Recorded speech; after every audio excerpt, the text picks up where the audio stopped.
Inyong tanan, magandang gabi sa inyong lahat. Makinig sa amin at sa aming mga mensahe para sa bayan. Maraming salamat po sa inyong lahat.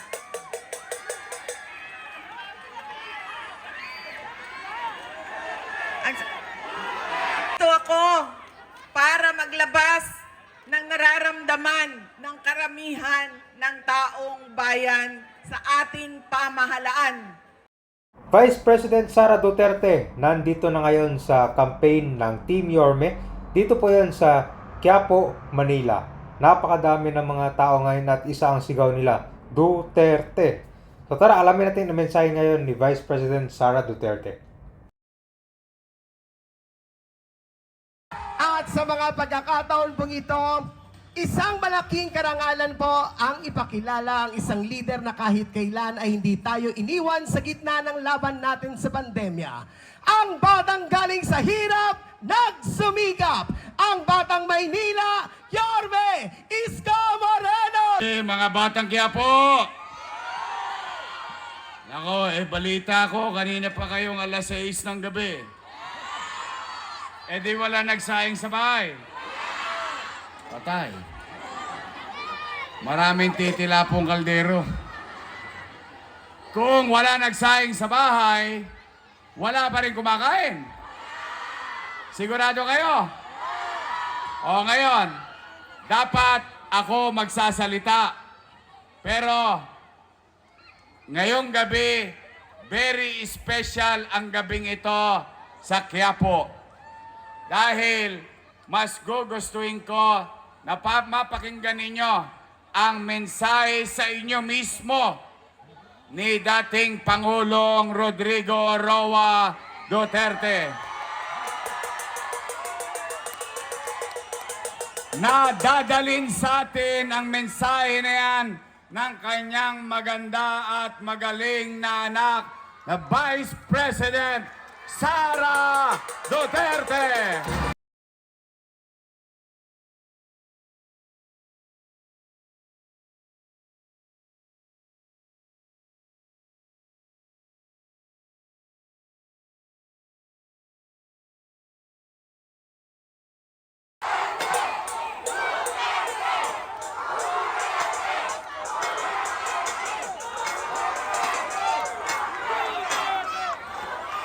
Maraming salamat.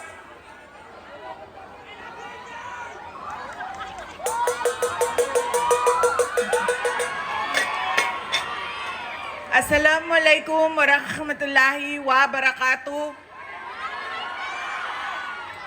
Madayaw maayong gabi kaninyong tanan. Magandang gabi sa inyong lahat. Unahin ko po muna ang aking mga pagpapasalamat.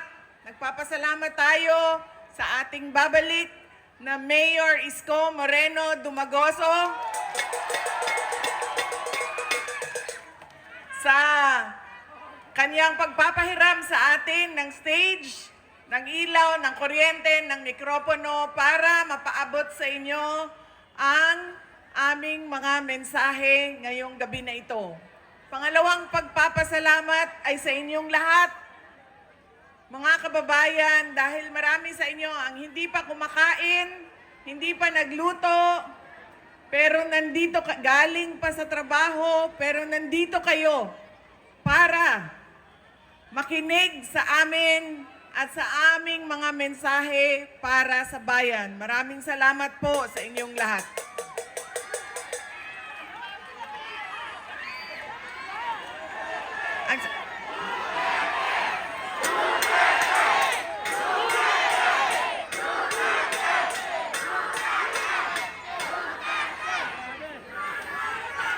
Alam nyo, kahit saan man ako pumunta ngayon, galing kaming Samar, tumawid kaming Leyte, tumawid kaming Cebu, tumawid kaming Negros, pumunta ako nung isang kagabi dito sa syudad ng Maynila, kaninang umaga sa Quezon City. Ngayon bumalik na naman ako sa syudad ng Maynila. Ang sigaw ng mga tao ay Duterte.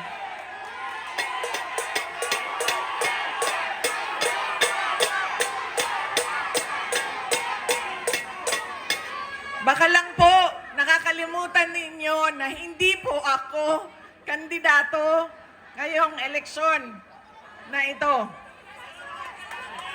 Pero nandito ako para maglabas ng nararamdaman ng karamihan ng taong bayan sa ating pamahalaan ngayon. Pero tapusin ko po muna ang aking mga pagpapasalamat. Ang sunod po na pagpapasalamat ay mula sa akin, personal, sa inyong lahat, mula sa mga kasamahan ko at sa aming opisina sa tanggapan ng pangalawang Pangulo sa inyong patuloy na suporta at pagtitiwala sa aming lahat. Maraming salamat po sa inyong mga kababayan. At ang huling pagpapasalamat ay mula po sa pamilya namin, ang pamilya Duterte. Napakalaki ng utang na loob namin sa inyong lahat sa pagkakataon na ibinibigay ninyo sa amin na makapaglingkod sa ating bayan. Dako, kaayo, ang amuang utang nga kabubuton kaninyong tanan sa oportunidad na ginahatag ninyo kana. Boboto dito, lilipad sa Bulacan, boboto doon, tatanggap. Ganyan sa amin. Hindi kami nagbibigay.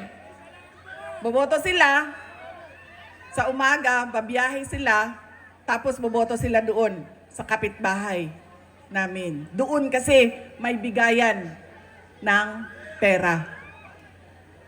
Yan ang nangyayari sa atin. Sabi ko nga, walang problema. Kunin natin ang pera, pero pag-isipan natin ang ating mga leader. Dahil yan ang kinabukasan. Yan ang magdadala sa atin sa tama o maling kinabukasan ng ating bayan. Alam niyo, masakit sa akin yung pagbibili ng boto. Dahil nga, nawawala yung respeto ng tao sa isa't isa. Nagiging transaksyon. Mahalin mo ako, bayaran kita. Pag hindi mo ako bayaran, hindi kita mamahalin. Nagiging transaksyon ang ating mga relasyon sa ating mga kababayan. At masakit sa akin dahil sino ba at kaninong boto ba ang binibili ng mga politiko? Sa mga mayayaman ba? Sa mga mataas ba ang trabaho at natapos? Mga doktor, binibili ba ng 2,000 ang kanilang boto? Mga engineer na kumikita ng 1 milyon isang buwan, binibili ba ng 2,000 ang kanilang boto? Hindi. Ang binibili ang boto, yung mga tao na araw-araw naghihirap, nagtatrabaho, naghahanap buhay dahil ang 2,000 ay napakalaking bagay para sa pamilya nila.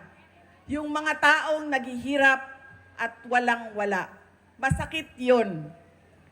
Dahil pinagsasamantalahan yung kahirapan ng mga tao. Dahil ba walang-wala ako, bibilhin mo na ang aking dignidad at prinsipyo. Yan ang ugali natin, mga Pilipino. Kung sino yung naaalala, bahala na. Hindi ko na tatanungin kung ibibigay mo ba pangako mo. Kung sino yung sikat. Kung sino yung malaking pamilyang politiko. At ibinibigay natin yung pagkatao natin sa taong magbabayad. Sa tamang presyo. Kaya kailangan, madami ang nagtatanong, ano bang magagawa namin? Ano bang matutulong namin, Inday Sara? Wala na kayong matulong sa akin. Tumulong na kayo. Ginawa nyo na akong pangalawang Pangulo ng ating bayan. Oh, sa susunod yun, sir. Pero sandali lang, sir. Nandito muna tayo. Huwag niyong kalimutan, hindi ako kandidato. Botante ako ngayong eleksyon na ito. Nagpapaalala ako sa inyo. kung ano yung dapat gawin natin. Baguhin natin ang ugali natin sa pagboto ng mga kandidato. Ilang araw na ako umiikot sa iba't ibang lugar sa Visayas. Baka dahil naging 20 pesos yung bigas doon, dahil umikot ako doon, galing ako sa Leyte. Ngayon lang ako napaisip pa. Oo nga eh. Bukas 20 na yung bigas ninyo dito kasi dumaan si Inday. Sana magpasalamat kayo sa akin! Ngayon lang ako napaisip na. Galing ako sa Leyte, Cebu, Negros.